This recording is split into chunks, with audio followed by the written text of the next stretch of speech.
All right, so I mentioned it in the motions overview video, but everything I've walked you through so far in the in-depth videos has been for the default motion playbook. So that's when we create a default motion for a specific product. We get this ICP matrix for any segment and any persona that's tagged to that product. Now, you can imagine there are times when you want to add a layer of nuance to that, whether it's a specific theme you want to mention around, a specific account you want to build a playbook for, things like that. For that, we can create motion playbooks. So we're starting with this base of a net new motion for a specific product. And on top of that, we can layer in a specific lens. So we can go through and take a look. You can make a thematic one around a market theme, maybe milestone, account, competitive one. We'll soon be able to make geo playbooks or any custom playbook that you want to build. Let's build a thematic one to start.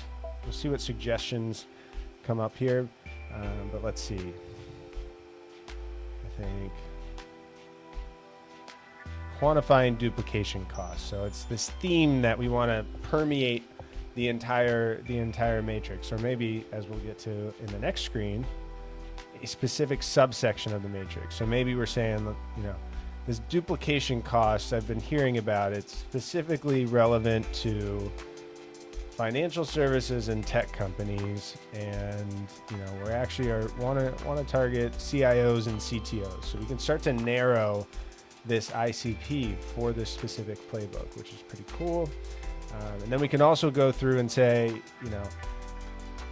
this specific reference customer I know was dealing with this problem, so we can target that reference customer when creating this playbook.